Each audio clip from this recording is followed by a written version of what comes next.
Hello friends, welcome back to this video. In this video, we are going to discuss the signal to quantization noise ratio in the case of delta modulation. I have already discussed the signal to quantization noise ratio in the case of pulse code modulation. So here we have some difference between the delta modulation and pulse code modulation. So what was signal to quantization noise ratio first of all? So here it is represented by signal power upon the mean square value of the noise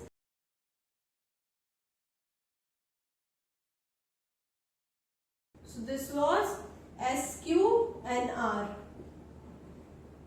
So I hope you remember I used to found out the signal power upon NA. NA represents the mean square value of the noise. So now here first thing I need is signal power. So which signal should I consider? I am considering the sinusoidal signal. So here let's suppose I have a single tone sinusoidal signal which is represented by A sin 2 pi FM t. So this is my signal x of t.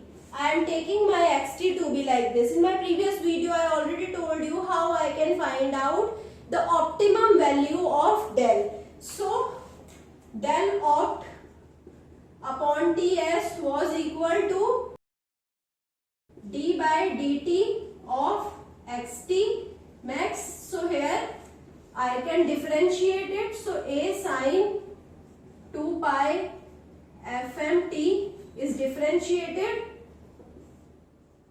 and the maximum value is taken.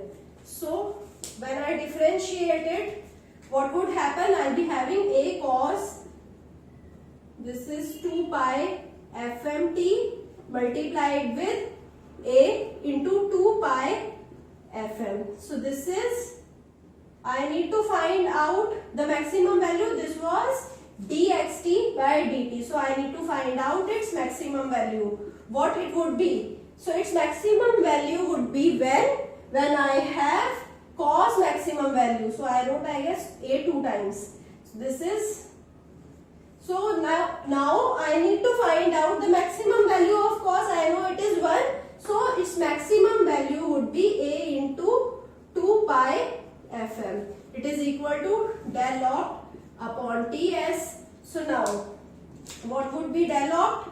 So del opt would be equal to 2a pi fm into Ts, which is equal to 2a pi fm upon fs. So now this is my optimum value of del. So now I hope you understood till now. I have discussed about this del in my previous video as well. So now if I want to represent A in the terms of del, so why I need to find A first of all? I am finding out the value of A because I need to find out the power of this signal. So for the sinusoidal signal, the power is given by A RMS square upon R, and I am taking R is equal to 1. So power would be A RMS square is equal to power. So what is the RMS value? So it is A upon root 2 square is equal to power, which is equal to A square upon 2. So now I can find out A. I can put the value of A here and then I can find out P. So let's put the value of A. So power is equal to A square. So what is A first? So first I'll be finding out A. A in the terms of del. So it is Fs del upon 2 pi Fm. So now power would be equal to A square upon 2.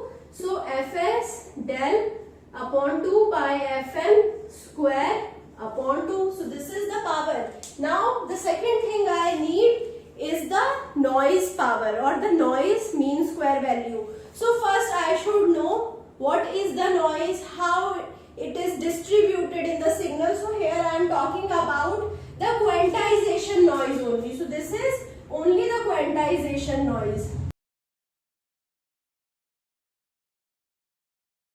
So when I consider only the quantization noise, that time I can find out SQNR. So now if I talk about the quantization error, in the case of data modulation, so I hope you remember the quantization error was ranging from minus del to del. So how? Let's suppose I have a signal. So if I have MKTS is greater than M cap KTS, then I have EKTS positive. So when EKTS was positive, then I represent it with plus del.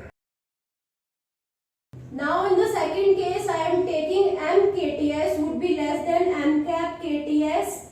So it is EKTS is negative. So that time I used to represent with minus of del. So now the error function would determine the value of del. Either it is positive or negative. So let's suppose if I have very small value of error function. So when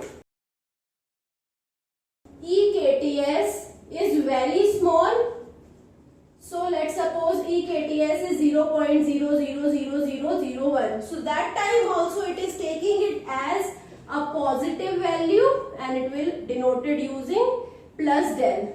So what was my signal value? It was near about 0. But how it is represented? It is represented by del. So what would be the quantization error? Quantization error would be equal to, it is almost equal to plus del. So now in the second case I am taking EKTS again to be very small, but now I am taking it to be negative. So now it is minus 0.000001. So now here again it will not see the value, it will just see the error is negative. When the error is negative, it is denoting it by minus del. So from which range my error function is changing? So the quantization error is changing from minus del to del. So this is the range of quantization error. So minus del to del is the range of the quantization error. Now I need to find out its mean square value. So first I can see that it is uniformly distributed from minus del to del. So how I can represent its PDF? Its PDF would be 1 upon B minus A. So what is B? It is del minus of minus del, which is 1 upon 2 del. So this is fx of x. So now if I need to find out its mean square value, so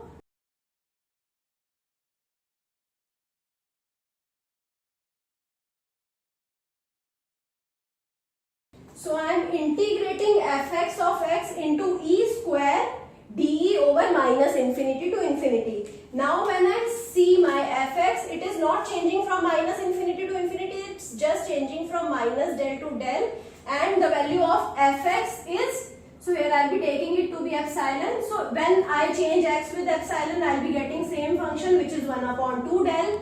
Now it is e square into del e. So here I can easily integrate it. It is equal to 1 upon 2 del e cube upon 3, and it's ranging from minus del to del. So now here I'll be having 1 upon 2 del into del cube minus of minus del cube upon 3. So it can be written as 1 upon 2 del into 2 del cube upon 3. So this 2 and 2 will get cancelled out, del and del cube will get cancelled out. So here I'll be having del square upon 3. So now I know the signal power, now I know the mean square value of the noise power. So SQNR would be equal to power upon the mean square value of noise power. So this was mean square value of the noise power. So what was the signal power? It is Fs delta upon 2 pi Fm square upon 2 into del square upon 3. So now I can simplify it. So del square and del square will get cancelled out, and here I'll be having Fs square into 3 upon 8 pi square Fm square. So now I hope I have written it right. So this 3 will go upside and here I will be having Fs square.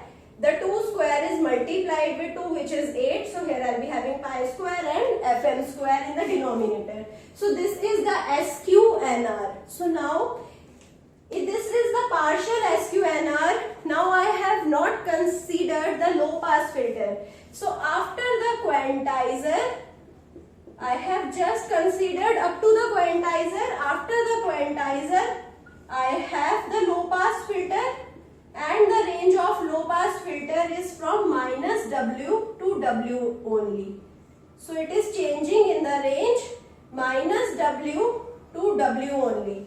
Whereas the range of quantizer is from minus Fs to Fs. So now this noise signal was changing from minus Fs. So let's denote it here. If I plot Na, so Na was changing from minus Fs to Fs. Now if I talk about the low pass filter, obviously it will be having a lower value. So here it is changing from minus W to W. So I am not affected by all of the noise. So if I am using the low pass filter, which noise will be passing through? All of the noise will pass through? No. The noise which is present inside this will only pass through. So now if I talk about this, so this is the power spectral density of noise. So here the amplitude would be Na upon 2Fs. Because I have to make its product to be 1. So this is width was 2Fs. So amplitude would be Na upon 2Fs. So now if I want to find out the noise in this range only, so what will I do? I'll integrate from minus omega to omega Na upon 2Fs. So when I'm integrating from minus omega to omega, so here I'll be getting N of omega. So I'm integrating it over d of omega. So here I'll be getting Na upon 2Fs into omega, which is changing from minus omega to omega. So now omega minus omega would be 2 omega. So here I'll be having Na upon 2Fs multiplied by 2 of omega. So here I'll be having Na omega upon Fs. So what was Na? Na was del square upon 3. So del square omega upon 3 Fs. So now I hope you are clear about the new noise. So here instead of this noise, I'll be putting the new noise. So SQNR of the low pass filter, or I can say it to be overall delta modulation, would be equal to the signal power, which is Fs delta upon 2 pi Fm square upon 2, and it is divided by del square into omega upon 3 Fs. So again I'll be having delta square and delta square will get cancelled out. So here I'll be having 3 Fs square upon 8 pi square Fm, it is multiplied by Fs upon omega. So now here what is the difference? I'll be having same Na. So here this was SQNR. So I am taking it to be SQNR of Q quantizer up to quantizer only. So it is multiplied with Fs upon W. Then I will be getting the SQNR of the overall delta modulation. So what I did, I just not considered all of the noise, I just considered the noise which was passing through the low pass filter. So when I considered the noise, so it's a uniformly distributed function. So what I can do, here I have 2 Fs bandwidth and here I have 2 omega bandwidth. So if I need to find out this in relation to this, so I'll be multiplying with 2 omega upon 2 Fs, which is omega upon Fs. So what I did, I just multiplied the noise Na by omega upon Fs. So this is how I changed the SQNR, and this is the output SQNR of the delta modulated system. So don't consider the SQNR to be this. This is the SQNR up to the quantizer block only. So after that we'll be considering this SQNR for the delta modulated signal. So here I'll be stopping my discussion. I hope you understood each and everything. If you still have any doubt, you can put the doubt in the comment and I'll try to resolve it as soon as possible. I hope you like this video. If you like it, share it with your friends, subscribe the channel and push the like button. Thank you.